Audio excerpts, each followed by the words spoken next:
Hello. हमारे contract cafe में ये जो 4 पार्टनर्स हैं, इनकी आपस की रिलेशनशिप क्या हो, ये अगला सवाल हमारे सामने आया।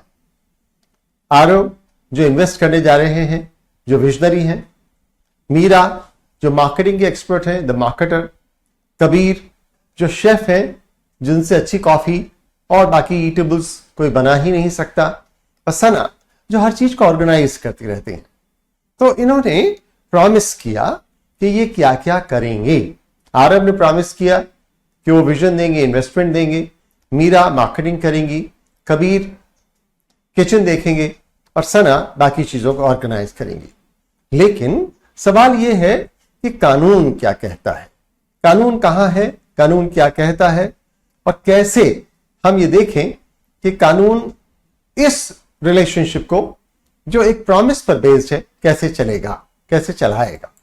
तो दोस्तों यहां आता है अब हमारी यह बात कि कॉन्ट्रैक्ट होता क्या है, और यह निकलेगी बात हमारे चैप्टर 2.1 से, जहां यह बताया गया है कि कॉन्ट्रैक्ट होता क्या है। यह कॉन्ट्रैक्ट लीगल फाउंडेशन है किसी भी बिजनेस एग्रीमेंट की। व्हाट इज लॉ, यही सवाल आया, यही हमारे पार्टनर्स के सामने सवाल आया, जो ये कह रहे हैं कि कौन इन्वेस्ट करेगा, कौन मार्केटिंग करेगा, कौन शेफ होगा और कौन ऑर्गेनाइज करेगा। तो फिर कानून है क्या, what is law? Law says not every promise is a contract. जो भी आपस में तय हो गया वो कॉन्ट्रैक्ट नहीं हो जाता। इसके लिए जरूरी क्या है, आवश्यक क्या है? द इंपॉर्टेंट थिंग इज कि ऑफर होना चाहिए जिसको एक्सेप्ट किया जाना चाहिए। ऑफर एक्सेप्टेंस ही पर्याप्त नहीं है, ये एनफ नहीं है। इसके साथ intention to create legal relations होना चाहिए, और जो लोग कर रहे हैं उनमें कैपेसिटी टू कॉन्ट्रैक्ट होनी चाहिए। ओ माय गॉड, यानी 3 बातें हो गई, offer and acceptance, intention to create legal relations and capacity to contract. अब ये सब क्या हुआ, कहां से आया? तो दोस्तों ये आया इंडियन कॉन्ट्रैक्ट एक्ट 1872 के सेक्शन 2H से, जो ये कहता है an agreement enforceable by law is a contract. जो भी एक्ट होता है, जो हम लोगों ने अभी चैप्टर 1 में देखा, जो गजट हो गया, प्रेसिडेंट से दस्तखत हो गए, उसको उसके ईयर के नाम से जाना जाता है। तो जब हम कह रहे हैं इंडियन कॉन्ट्रैक्ट एक्ट 1872, यानी ये 1872 में पास हुआ, और सेक्शन 2 आमतौर से हर एक्ट का ये बताता है कि इसमें जो टर्म्स यूज किए जाएंगे उसका मतलब क्या है। तो सेक्शन 2H का मतलब हुआ पैराग्राफ 2 का सब पैराग्राफ H, तो सेक्शन 2H बन गया। हर पैराग्राफ का कोई नंबर है, क्यों नंबर है? जिससे हम रेफर कर पाए कि हम किस पैराग्राफ की बात कर रहे हैं।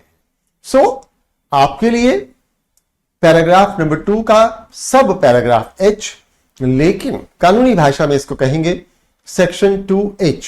So the section 2H of the Indian contract act 1872 defines what is a contract. And what is this definition? This definition is an agreement enforceable by law is a contract.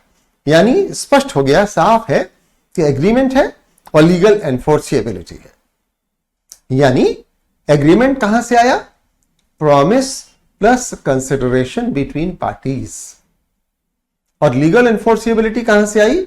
Must create a binding legal obligation. 2 बातें हैं, agreement यानी promise plus consideration between parties, और दूसरी बात legal enforceability कि कानून के इसमें इसको लागू किया जा पाए। इसका मतलब क्या हुआ? तो एग्रीमेंट क्या हुआ? अब यहां देखिए सेक्शन 2E आ गया। आप समझ रहे हैं कि अब तो ये पैरा का नंबर है। This is section 2E, every promise and set of promises forming consideration for each other. ये हुआ सेक्शन 2, जो बताता है कि एग्रीमेंट क्या है। हम क्या समझ रहे हैं कि एग्रीमेंट जो एनफोर्सेबल बाय लॉ होगा वो कॉन्ट्रैक्ट हो जाएगा। Agreement enforceable by law is a contract. और एग्रीमेंट क्या है? Every promise and every set of promises forming consideration for each other is agreement. मैंने आपसे कहा कि मैं आपको अपना पेन दूंगा, और आपने कहा मैं इस पेन के बदले आपको 50 रुपए दूंगा। तो मेरा प्रॉमिस है पेन देने का, आपका प्रॉमिस है 50 रुपए देने का, तो मेरा प्रॉमिस और आपका प्रॉमिस एक दूसरे के लिए हो गए, ये कंसिडरेशन हो गया। अब ये दोनों मिलकर एग्रीमेंट हो गए। मेरे दो प्रॉमिस हो सकते हैं, मैं आपको पेन दूंगा और साथ में नोटबुक भी दूंगा। आपका एक ही प्रॉमिस हो सकता है कि इन दोनों प्रॉमिसेस के बदले आप मुझे 100 रुपए देंगे। तो ये प्रॉमिस सिंगल भी हो सकता है, प्लूरल भी हो सकता है, दो तीन भी हो सकते हैं। That's why this section 2E is saying every promise and every set of promises forming consideration for each other is agreement। यानी स्टेजेस क्या हुई?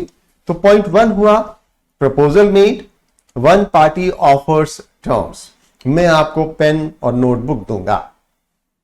दूसरी पार्टी यानी आप एक्सेप्टेंस देते हैं, यानी आप एक्सेप्ट करते हैं, मैं जो आपको नोटबुक और पेन दे रहा हूं 100 रुपए के बदले, तो आपने कहा ठीक मैं 100 रुपए दूंगा। यहां से प्रॉमिस बन गया। अब ये प्रॉमिस कैसे हुआ? प्रपोजल से आया, मैंने प्रपोजल दिया, आपने स्वीकृति दी। Point number 2 assent signified, recipient shows agreement. Point number 3 जैसे ही आपने एग्रीमेंट दिया, अपनी एसेंट दी, स्वीकृति दी, ये प्रपोजल एक्सेप्ट हो गया, ऑफर बिकम्स एक्सेप्टेड। और पॉइंट नंबर 4 स्टेज 4 की आ गई, प्रॉमिस क्रिएटेड, प्रॉमिस बन गया। अब ये कॉन्ट्रैक्ट हो गया कब? जब ये एनफोर्सेबल बाय लॉ होगा। कैसे हम कह रहे हैं कि एनफोर्सेबल बाय लॉ? क्योंकि देखिए सेक्शन 2H तो कहता है an agreement enforceable by law is the contract. हमारे पास एग्रीमेंट हो गया, एनफोर्सेबिलिटी को हम देखते हैं। एनफोर्सेबिलिटी का मतलब क्या हुआ? अब अगर सोशल एग्रीमेंट है तो ये एनफोर्सेबल नहीं है। A father promises son to pay 500 rupees monthly as a pocket allowance but later on refuses to pay. तो अब फादर तो 100 रुपए दे रहा है, बच्चा क्या दे रहा है? एग्रीमेंट तो हुआ नहीं, बच्चे ने तो कुछ दिया नहीं, कंसिडरेशन हुआ नहीं, तो एक तो अग्रीमेंट भी नहीं हुआ, प्लस ये सोशल नेचर का है, not legally enforceable. Social agreements without legal intention not enforceable by law, तो ये कॉन्ट्रैक्ट नहीं होगा। इसी तरह से अगर कोर्ट किसी रिकवरी का ऑर्डर देती है तो वो भी एनफोर्सेबल बाय लॉ होगा, लेकिन कॉन्ट्रैक्ट नहीं होगा। कोर्ट ने कहा कि आपने पैसा नहीं दिया है, तो कोर्ट आदेश देती है कि आपसे 50,000 रुपए वसूल लिए जाएं। कोर्ट आपको कुछ नहीं दे रही है, लेकिन आपको अब 50,000 रुपए कोर्ट को देने होंगे। सो दोस्तों, कॉन्ट्रैक्ट के लॉ से बाहर क्या है? Family obligations and court orders. अब आइए देखते हैं कि एग्रीमेंट और कॉन्ट्रैक्ट में फर्क क्या हुआ। स्कोप क्या है? एग्रीमेंट वाइडर टर्म, लीगल भी हो सकता है, सोशल भी हो सकता है। मैंने आपसे कहा, आपने मुझसे कहा, दोनों ने अपना वादा निभा दिया, लेकिन हम कोर्ट जाने लायक नहीं है, तो ये एग्रीमेंट हो गया। कॉन्ट्रैक्ट कब होगा? इसका स्कोप नैरो है। जब हम केवल लीगली इसको एनफोर्स करा पाएंगे तो ये कॉन्ट्रैक्ट होगा। Legal obligations as we know agreement में नहीं होगा, कॉन्ट्रैक्ट में होगा। नेचर क्या हुआ? All agreements are not contracts but all contracts are agreements. यहां दोस्तों क्वेश्चन आता है, डिफरेंस में आपसे ये अक्सर पूछा जाता है, जहां आपको बताना होता है कि एग्रीमेंट कौन कौन से कॉन्ट्रैक्ट होंगे, और सारे कॉन्ट्रैक्ट तो एग्रीमेंट होंगे ही। This is really a very fine point. So हमने क्या सीखा? कॉन्ट्रैक्ट की definition, agreement enforceable by law, essential elements, agreements plus legal enforceability, and legal obligation creates rights to go the court. Every party is having certain rights and certain duties। अब देखिए scanner में chapter 2.1 nature of contract है, जैसे आपकी study में chapter 2.1 है, और यहां topic number 1 what is contract दिया हुआ है। इस व्हाट इज कॉन्ट्रैक्ट से ना तो पीवाईक्यू यानी पास्ट ईयर में कोई क्वेश्चन आया, ना रिविजनरी टेस्ट पेपर आरटीपी में कोई क्वेश्चन आया, ना मॉक टेस्ट पेपर्स में कोई क्वेश्चन आया। हर जगह डैश दिया हुआ है। आगे जो टॉपिक्स है, topic number 2 essentials of a valid contract, उसमें कब कब सवाल आए, 3 टाइप्स ऑफ कॉन्ट्रैक्ट्स में कब कब क्वेश्चंस आए, 4 प्रपोजल ऑफर में कब कब आए, 5 एक्सेप्टेंस एंड सो ऑन। तो 8 सब सेक्शंस हैं इस नेचर ऑफ कॉन्ट्रैक्ट चैप्टर के जो 2.1 है, और 8 टॉपिक में कब कब सवाल आया ये आपको स्कैनर बहुत स्पष्ट बता रहा है, क्लियरली दिया हुआ है।